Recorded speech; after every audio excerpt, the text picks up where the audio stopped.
Hi, Jane here. Thanks for joining me. I'm a huge fan of empowering you, as are the speakers in our Go Big series. Have you stopped to think recently what you really want in your life? Do you feel like you were meant for more, as I had for so many years? What's the big goal that you want to achieve this coming year, or a fear that you finally want to get over? If you're ready to re-envision your future and launch your big idea, maybe spread your influence or get over a fear finally, then I invite you to join me and some of our speakers. We want to help you empower your mindset, build your vision, and own your dream. Stop needing to be right and let's do this now, together. Go to janeapplegath.com, click on Go Big Sign Up, and I will see you there. Sending you much love and success. Have an incredibly epic day. Hope to see you soon.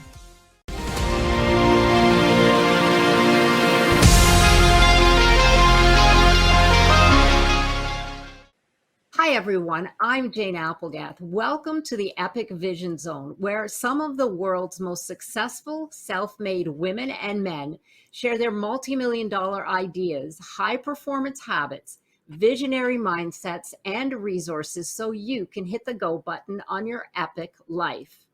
Colin Hightower said, "When performance exceeds ambition, the overlap is success." Today's epic female entrepreneur is Coach Tiffany Taylor, a mindset and holistic productivity expert whose mission is to help high achievers reach peak performance, thus empowering them to reach their full potential in all areas of their life. Tiffany's signature stress-less bioscheduling method teaches high performers how to overcome scheduling stress and fatigue so that they can optimize their focus and energy physically, mentally, and spiritually. Drawing on her formal education, her corporate management experience, coaching certifications, and her struggles with ADHD, Tiffany's goal to teach heart-centered individuals how to reach the most productive version of themselves is not only her mission, but her life's passion. Welcome, Tiffany. Thank you for joining us today. Thank you so much for having me. I'm so excited to be here. Likewise. Well, I can't wait to get started. So you have a unique backstory that makes your coaching not just relevant, but so valuable in today's overworked and overstressed world. Tell us a little bit about your early self-growth journey. Right. So I dove into personal development very early on. As you know, as we talked about before this podcast recording, I experienced some childhood trauma. I was raised mostly by my single mom, and that resulted in PTSD, generalized anxiety disorder, ADHD, OCD, trichotillomania, and panic attack disorder. So I got handed a great deck of cards in the beginning. And really, I was put in a position early on as a teenager that I could either break under pressure or I can break through the pressure and create a totally different life for myself. And I chose the latter. And the way I did this is I left high school at 15. I went into college at 16. I was managing a restaurant with 60 employees under me by the age of 17. I left America. I decided to leave America when I was 18. And on my 19th birthday, I was on a one-way flight to Milan, where I was planning to live. And then I traveled to 20 countries before turning 20. I ended up coming back to America and getting my corporate job, but only a year and a half before I fully burnt out and found myself in a hospital bed with burnout physically. My organs shut down from the stress. And it's through all of these things that I learned productivity is so much more than what they show in the books. There's so many gray areas. There's so much about what happens when life happens. How do you be productive then? And it really led to me diving into personal development and learning about scheduling my time. And in fact, I really credit proper time management and scheduling and understanding the ability to activate the parasympathetic nervous system with, leading to a lifestyle for me where I could release my anxiety entirely. And having proper nutrition and great sleep and great exercise is what released me of really feeling most of the effects of ADHD unmedicated. So you could say I had to overcome a lot of things very on in life. Most people who do experience burnout don't experience that until their midlife. So I like to say I lived a lot of life very fast. And through overcoming these things and having these life experiences that it really allows me to bring my own personal experience to the table along with my coaching skills to help my clients. That is incredible. All of the issues that you had to overcome. And that's why I said at the beginning that this really isn't just a mission for you. This is your passion, because you've lived with so much at such a young age that you had to learn how to overcome them.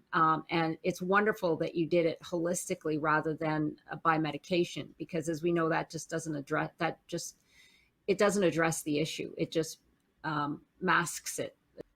Becoming a young entrepreneur, you stepped into this role really early in your life. And I have a couple of questions here. That one, what sparked and motivated you to step into that? I know there's a great story behind it.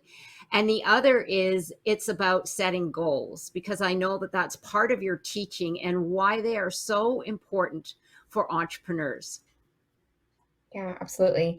So I would say one of the biggest challenges that clients and potential clients come to me with is, Tiffany, I have so many things to do and I have all the lists, but everything on my list seems to be important and urgent. I can't possibly prioritize. Or if they have a little bit less self-awareness, to say, I just don't have enough time, right? Those two, both phrases mean the same thing at the end of the day. So if everything's seeming important and urgent, it tells me that you're lacking clarity in either your goals or your vision and values. There's some sort of lacking clarity in the foundation, because when you have a SMART goal set, that's a goal that's specific, measurable, attainable, realistic, and time sensitive, it should be very easy for you to look at your list and decide, is this, the most important thing I need to do that's going to move the needle in me progressing towards my goals.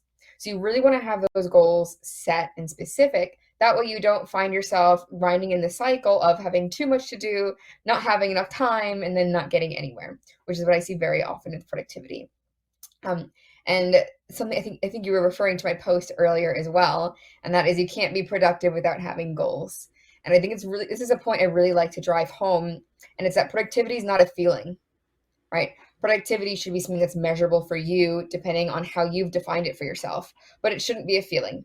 I feel productive today should not be a phrase, because what that's going to do is that's going to create an association in your mind that being busy and maybe overwhelmed and anxious and getting too much done in one day means productivity, and associating that with being a good thing.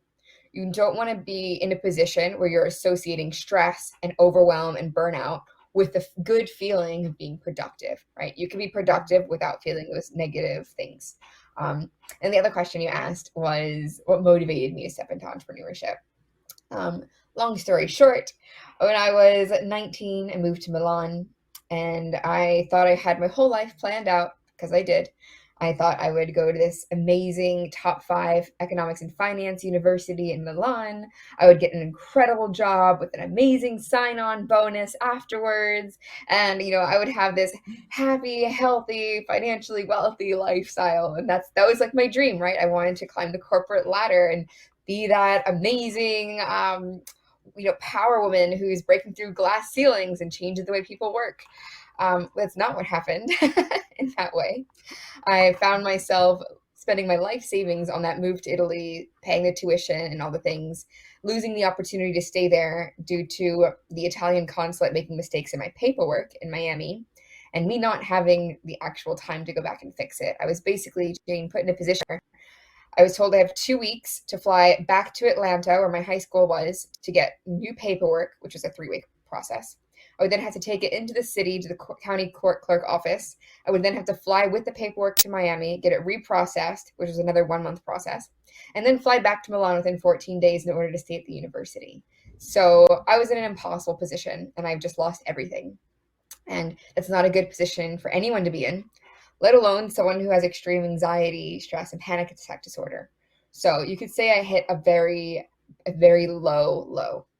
But luckily at this time, I was introduced to the book 4-Hour Work Week.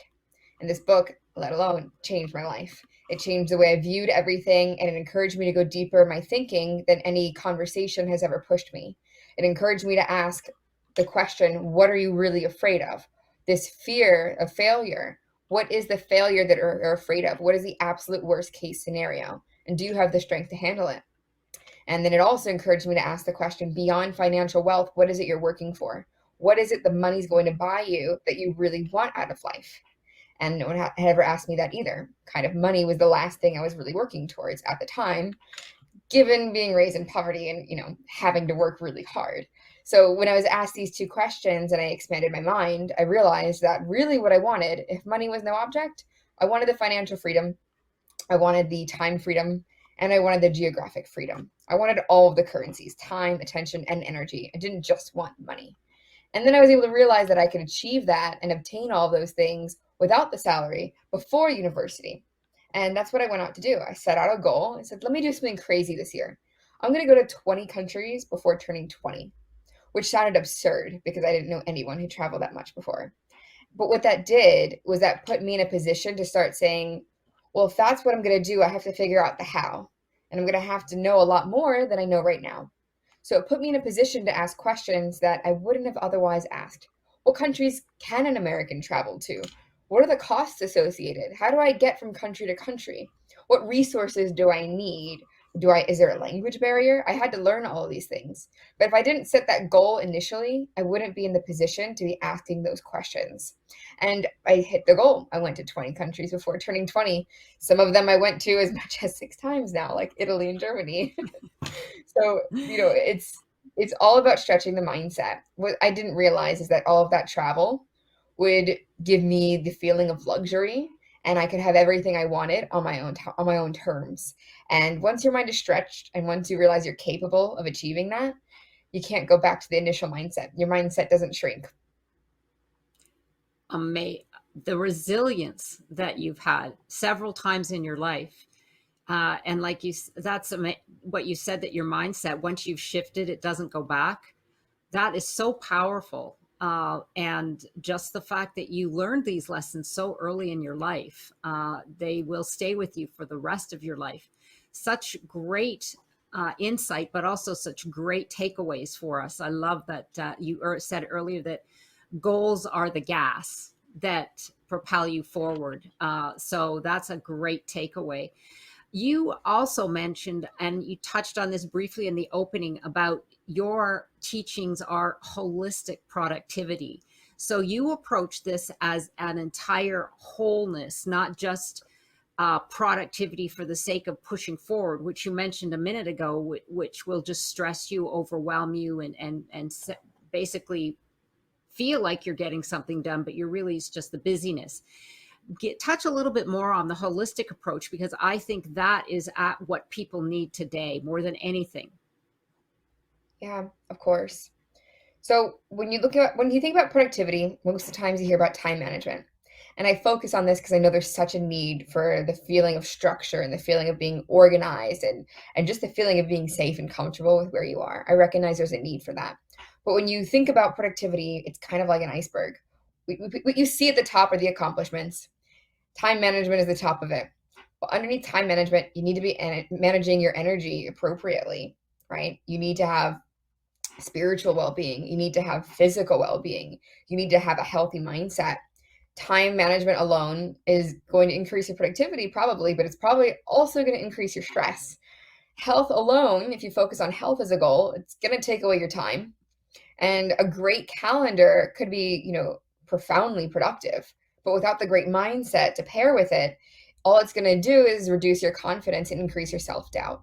So really, I look at myself as the integrator when I'm working with clients. How do you integrate, the emotional well-being with the very visible and tangible and materialistic success, along with the fulfillment and the belongingness in your relationships, along with actually working towards your dream life? Because I personally don't believe that burning out is productive. I don't think it's productive to wake up at age 60 or 70 and think, I never accomplished my dream, I should have went for it. I don't think it's productive to have those kinds of regrets. At the end of the day, we always regret the things we didn't do. Something that my travels taught me was talk to everyone. Everyone has something to teach you, even if you don't suspect it in the beginning. And I really, truly mean this. Everyone at every age has something to teach and something you can learn from. And I made it a habit to interview people whenever I traveled. What were your regrets in life? What's your drive? Like, what's your motivation? What's the legacy you want to leave behind? I really did my own personal research through conversation on what made people tick. And some of the most common things I heard from people who are older than me is they didn't travel more, they didn't take a chance on a relationship, or they worked so much they let themselves and others down, or they neglected their health and maybe now it's too late. These are the most common things I heard. So immediately at a young age, I was like, how do I make sure those things don't happen to me? I don't want to experience that. I want to have, all the success in how I define it, but I don't want to face these challenges in the future. And that's why it's really important to look at productivity in a holistic way, because maybe you're productive in your 9 to 5 job and maybe you're, getting great results there and you have a great salary.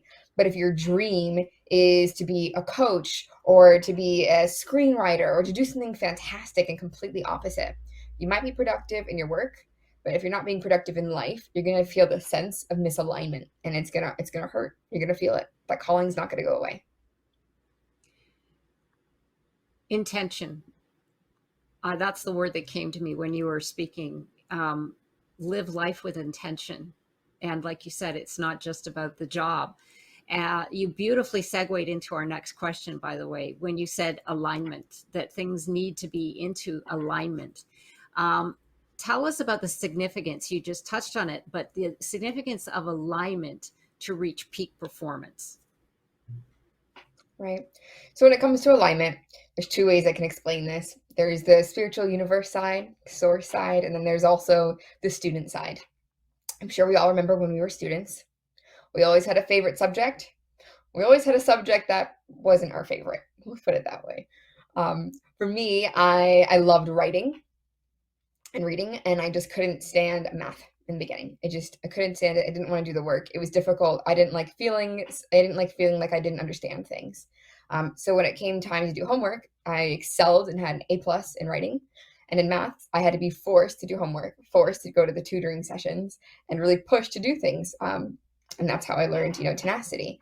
But what I noticed is English was just as hard. I made just as many mistakes and it took just as much energy to learn from it. But because I enjoyed it, it seemed pretty effortless. And this is something I see a lot with college students. The first year of college is you're excited. You can't wait. You're learning new things. Maybe the classes aren't as great, but you balance it out because you're enjoying the experience as a whole. But then you have senioritis, I think they call it. At the last year of college, you're like, wait a minute. I can't do this. I don't want to do this. This isn't fun anymore. What do I do now? How do I find the motivation? And 9 times out of 10, it's because the first year of college, you're working towards this amazing vision of you're going to wake up one day and have a perfect job and a perfect life and everything's going to be amazing because you got a degree. And in the 4th year, you've seen all of your friends at that university run into life challenges, which happens to everyone. You see students who graduated and maybe didn't get the dream job, or maybe went in a completely different direction, or who were lost and stressed, and you're concerned that maybe that's going to happen to you. Maybe you aren't so sure about what's next. And as soon as you're hit with that uncertainty, it becomes very hard for you to focus forward. And that's where the lack of alignment comes from.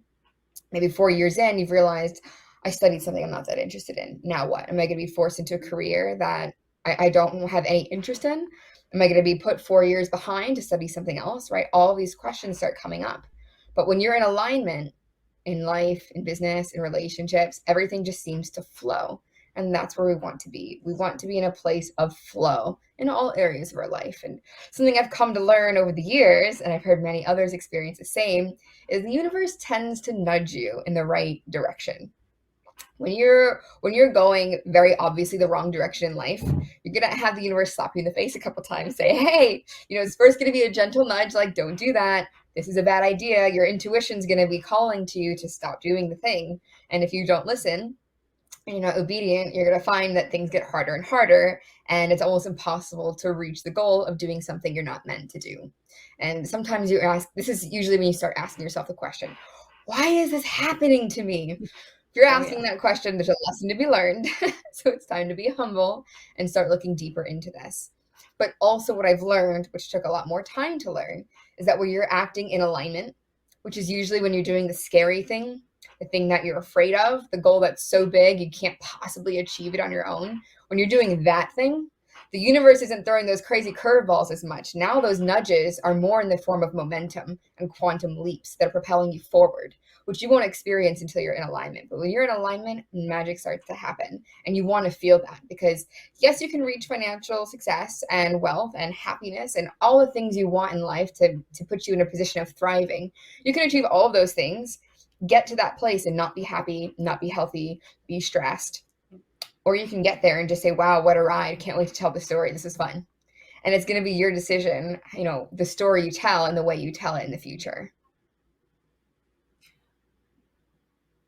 I feel like the universe has slapped you around quite a bit to get you to where you are right now, Tiffany. It's Oh, like, yeah. I love the story. I love the analogy, actually. It's so true, because you're right. When you do find that alignment, and that is so vital, it does go into flow. But until you get there, you're I know so many individuals who say, why is this happening to me?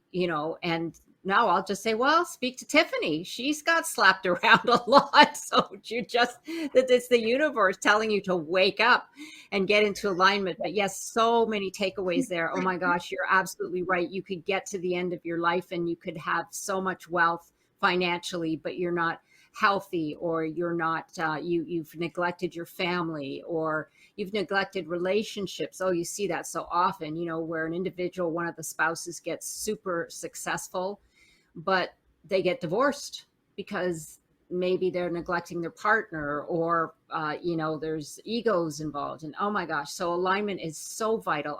That was so enlightening. You beautifully said and beautifully put. And I'm sorry the universe has slapped you around, but I think this is where you need to be now. And it's all coming together for sure.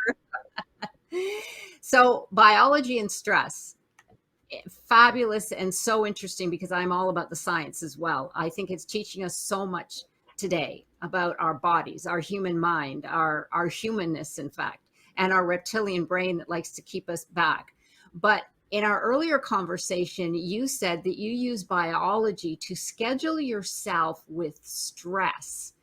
I found that really fascinating and a little disturbing, because I don't know about most people, but I don't really want to schedule myself with stress. But just maybe tell us a little bit about that statement. Yeah. So I find that especially in the West, people tend to forget they're human, and they put suits on and heels on. They drive these cool little automobiles called cars, and we think that now we're a completely different species and we're not human anymore. And it's funny to think about, and I like to make light of this. But we're human. We're just as much nature as the tree or the pet you have. We're life. We are life, and life has needs, right? You don't deprive your dog of sleep. You don't deprive a plant of water. We know what happens, right? It's not good. So we need to stop doing this to ourselves. And even though the world is becoming more interesting and more entertaining and more distracting than ever, we can't forget our source and what we come from. And we see what happens when we do. When the body needs sleep and it's sleep deprived, you're going to have symptoms of ADHD, whether you have it or not. You're going to have a hard time focusing. You're going to have low emotional intelligence, and you're going to call it a lack of discipline. Okay. If you skip meals to work and then you give into temptation to eat something that's not so good for you in the evening, you're going to feel guilty and you're going to say, oh, I just can't trust myself. I'm just not a healthy type of person. And it's not that. The body will always take care of itself. The subconscious mind's main prime directive is to preserve the body and keep you safe. And part of that is taking care of itself.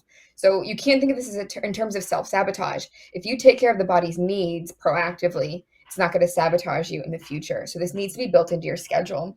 And this ties back to the first question that I always get asked. I don't have enough time for sleep. How do I fit in exercise? And I don't even have time for meals. There's always an answer for something. If you say I don't have, or it's just not possible, or you say I don't know, the question stops there and there's no space to learn. There's no onward conversation. You need to start increasing the quality of questions you ask in order to start increasing your quality of life. And a great way to do that is, how can I get the same amount of work done and still get my nutrition right? How can I still accomplish the same level and caliber of work while still getting 8 hours of sleep? Because that's where you're working on increasing efficiency while still taking care of your body. And that's what I mean with that. When you start taking care of your body, you reduce stress drastically. People love to take medicine for reducing stress. But when you say sleep 8 hours a night, they're like, no, that's too much. That's way too much to give, right?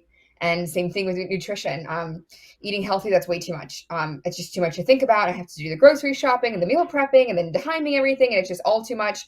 I'm just going to take supplements and protein shakes, and then I'll be healthy, right? This is a long game. Anything worth it's a long game. And when you start scheduling for it, you can, increase your efficiency around it. And that's what I mean by that. Reducing stress is so much as learning how the nervous system works and learning how to activate the parasympathetic nervous system, learning what works for you in a way you enjoy it, and then scheduling time for it so that stress isn't part of your lifestyle anymore. I hope that people heed that information and take it and run with it, because we really do need to schedule. I mean, it's planning, basically, planning and with intention. And of course, this is why we need you, is to show us how to do this all and have it all come together like a puzzle. Because you're right, there are so many aspects to life, whether it's love, laughter, exercise, health, working. Oh my gosh, it's endless. Pets, children, relationships. You get those pieces of the puzzle, but how do we make them fit so it becomes a complete puzzle? As opposed to, I see it scattered all over the table. When you dump it out of the box, that's what our life looks like before we come to somebody like you. That's how I see it. I'm just a very visual individual, but yeah, I see that. And it's so important to have that, and to have a coach that helps you provide the steps that you can have to put your puzzle together in one piece. I love that. So tell us about the top 3 tips. Productivity will, the productivity tips that you have that you come across most often. So I love that analogy with the puzzle. I'm already thinking about real ideas. That's awesome. As far as the top 3 tips, if you wear more than one hat in your life, meaning if you have a full-time job and a side business, if you have a family and a company, if you're wearing multiple hats, even if you have a business and then you're multiple roles like operations and marketing and sales and all the things, you don't want to work the to-do list anymore. You want to jump on a calendar. Point blank. You want to jump into a calendar because you're going to be able to very visually set your boundaries, which will make it a lot easier for you to listen to them, respect them, and communicate them. So immediately jump onto a Google Calendar. No more to-do lists, no more to-do list stress. We're over that. The second thing you want to do is do a time audit this week. Very easy to do. You sign up for Google Calendar. It's free, and you want to count for every 30 minutes of your day for a week. This is a little bit tedious and can be frustrating. On the fun scale, it's probably like a 4 out of 10 fun. But on the value scale, it's a 10 out of 10 value. You want to know where your time is going before you schedule yourself. What you don't want to do is create a perfect calendar and then not do anything and then say calendars don't work. That's what we don't want to do. Find out where your time is going first, and then you can set goals and objectives accordingly. And the third tip I will say is to increase your energy supply before trying to optimize the time. So often what I see is we treat ourselves like our cell phones. But instead of charging the phone to 100% overnight, we start the day with maybe 50 or 60% energy. And then we try so carefully to optimize that 50 or 60% without thinking of how do I get it to 100. So if you're listening right now and energy is a pain point for you and you're stressed and you're overwhelmed, start thinking first, how can I get my energy level to 100%? And then focus on optimizing it rather than just working with, whatever else is left. And one of the key ways to up your energy would be what? Sleep. There's 4. Sleep more. Track your sleep. Exercise on a daily basis, even if that means 20 to 30 minutes of walking consistently. Even if that means spending time with family, being social, getting that social energy from other people, enjoying quality time with people who bring you up. And nutrition. Eating the right food. And being intentional about it, working with a nutritionist for the first time if you don't know anything about food yourself, finding someone who knows more about nutrition than you so you can learn the ropes and then you don't have to rely on all of the free advice on Google in the future. Dr. Google. Dr. Google can be good. It could be bad because you could get stuck on Dr. Google all day. But as Absolutely. well, not all day, but yes, it is very distracting. So I love that. Get yourself a calendar, uh, schedule your calendar, or no, you want to track your time and Right. how you're wasting it. Probably you'll probably be shocked at the things that you're doing. I would suspect most people, if they've never done that type of work. And then the third is to up your energy. So Yes, those are absolutely. great tips. I love them. I love them. That second one, so you can grab that one on the internet. That second, to track your day, your timetable. Okay, well, I would probably throw my computer out the window because I don't really want to know where I'm wasting. Isn't that terrible? But we all need to do it and get ourselves to the mat, and just because I'm a yoga person, but yes, get yourself to the mat and just do the work. That's what they always say. Just dig in and do the work. I want you to tell us now, very exciting news. Tiffany is launching a brand new program called the Stress Less Bioscheduling Method. Tell our audience what that is going to be all about. I'm really excited about this program. The details aren't completely finalized and being a little bit secretive like this on purpose because I want people to follow the journey in creating it. But I've been on this amazing journey of interviewing entrepreneurs from all over the world on their time management, scheduling, and stress frustrations. And I'm building out the absolute dream program to help entrepreneurs through this holistically and in a full way, not just focusing on time management, but really teaching the foundations of what makes a life productive. So some of those course outcomes are going to be gaining clarity on where you are today and where you want to be 6 months and a year from now, having crystal clear idea on what your purpose is, what your values are, and what your vision is so you can see. And we're going to be breaking that vision down into goals together as a group with group support. You're going to finally have that time block digital calendar system that represents your values and measurably, the keyword measurably, contributes towards your goals. And you're going to have a low stress system for prioritizing your tasks. You're also going to learn how to interpret your own biometrics to optimize your workflow and brain function for increased productivity. So I'm having everyone start tracking their sleep and their exercise in order to optimize their energy. And they're going to learn how to do that. And they're also going to have the go-to tools and biohacks for increasing energy and scheduling predictably focused hours. Amazing, amazing. And when will this be launching? Do you have a set date yet? Yeah, we're looking at the end of October. So the first thing to look out Mm, for is going to be the master class where I teach all of these things right in the master class. And then for those that want to go deeper, the group program will be launching end of October. okay, everybody. We'll be posting all of that information as well, not just on her bio, but I'll be sure to post an announcement on my Instagram page. It sounds really exciting. I can't wait to check it out myself. So, because we're here on the Epic Vision Zone, I have one last question for you, Tiffany. If your life were an epic story, what would the title be? An epic story.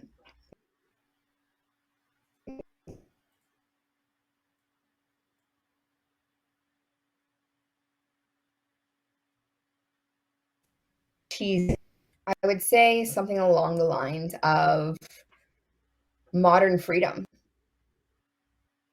Freedom. I think in the Modern West, we're living freedom. in a world of final slavery, and it's just wrapped up so beautifully and looking like comfort that it just seems normal and it's okay. But most of us aren't really free.